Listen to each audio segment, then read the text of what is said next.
వందనాలండి. ఈరోజు ఫిబ్రవరి 21. ఇంకొక పాపం, 6వది సోమరితనం. సోమరితనం కూడా ఒక పాపమా అని అనుకుంటారేమో. అది పాపమే బైబిల్ ప్రకారం.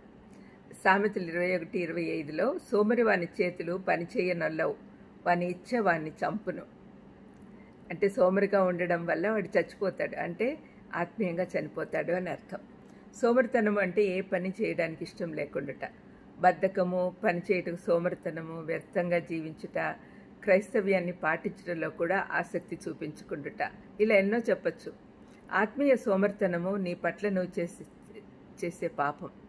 దేవుని పట్ల కూడా పాపం చేయుట, అది అవకాశాలను నాశనం చేసి ఆత్మల్లో చంపేటటువంటి పాపం. సోమరి ప్రవాహంతో కొట్టుకుపోతాడు కానీ ఎదురీదాలనే కోరిక కలిగి ఉండడు. జన ప్రవాహంలో కొట్టుకుపోయి నరకానికి వెళ్ళిపోతాడు. ఆత్మీయంగా అనేకులు ఆత్మీయ పోరాటంలో ఓడిపోతున్నారు. వాళ్ళంతా చెడ్డవారు కాదు కానీ ఆత్మీయంగా సోమరులుగా, నిద్రపోతులుగా, మత్తులై ఉన్నారు. అందుకే పౌలు ఎఫ్సి పత్రిక 5:14లో ఇలా అంటున్నాడు: నిద్రించుచున్న నువ్వు మేల్కొని మృతుల్లో నుండి లెమ్ము, క్రీస్తు నీ మీద ప్రకాశించును. మనం మృత స్థితిలో ఉంటే మనము పరలోకానికి పోలేం, కాబట్టి లేవాలి. చాలామంది సోమరితనం వల్ల తగిన జాగ్రత్తలు తీసుకోనందున తమ ఆరోగ్యాన్ని, జీవితాలను కూడా పోగొట్టుకుంటున్నారు. బుద్ధిలేని కన్యకల సమస్య వారి అపవిత్రత కానీ చెడుతనం కానీ కాదు, కానీ కేవలం సోమరితనమే.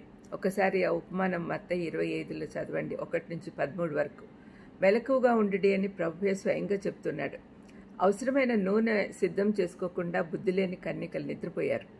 పెళ్లి కుమారుడు వచ్చినప్పుడు అవకాశం అనే తలుపు మూయబడింది. దేవుని తీర్పు స్వరం ప్రతిధ్వనించింది. మిమ్మల్ని ఎరుగను అంటున్నాడు. ఇటువంటి పరిస్థితి మనకు రాకూడదు, జాగ్రత్తగా ఉండాలి. అనుదిన జీవితంలో కూడా సోమరితనము నాశనానికి దారితీస్తుంది. ప్రతిరోజు చేయాల్సిన పనులు అనేకం చేయకుండా మిగిలిపోతాయి. ఆదివారం సెలవు కాబట్టి నిద్రించాలనే కోరికతో వేలాది మంది చర్చ్ ఎగ్గొడుతున్నారు. మందిరానికి పోవాలంటే, ప్రార్థించాలంటే, బైబిల్ చదవాలంటే, సాక్ష్యం ఇవ్వాలంటే అన్నిట్లో సోమరితనమే. సువార్త ప్రకటించుట అనే ఆజ్ఞ పాటించుటకు ఒక్క అడుగు కూడా ముందుకు వేయరు. తద్వారా ఆజ్ఞాతిక్రమం అనే పాపం చేస్తున్నారు. నిత్యత్వము అందుబాటులో ఉంది, కానీ మనము అందుకోవడానికి కూడా సిద్ధంగా లేము. ఈ గత 2-3 సంవత్సరాలుగా లాక్డౌన్, కరోనా వల్ల సోమరితనం ఎక్కువైంది. సామెతల గ్రంథంలో మహాజ్ఞాని అయిన సొలొమోను చాలా విషయాలు చెప్పాడు. నాకు ఇష్టమైన ఒక వర్స్ మీకు జ్ఞాపకం చేస్తాను. సోమరి చీమల యొద్దకు వెళ్ళము, వాటి నడతలు కనిపెట్టి జ్ఞానం తెచ్చుకొనుము. ఈ మాట నిజంగా నేను ఒకసారి చీమలు ఒక చిన్న బియ్యం గింజ ఎలా తీసుకెళ్తాయో చూశాను. దానికంటే 5-6 అంతలు పెద్దదైన బియ్యం గింజను ఎంత చక్కగా, అంటే కలిసికట్టుగా పనిచేస్తాయి అవి. 2-3 చీమలు కలిపి తీసుకుపోవడం, 10 చీమలు కలిపి తీసుకుపోవడం.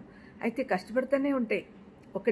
ఒకటైతే పైకి ఎక్కుతుంది, కింద పడుతుంది, మళ్ళీ పైకి ఎక్కుతుంది, కింద పడుతుంది. చాలా కష్టపడి దాన్ని సాధించుకుంటుంది అనమాట.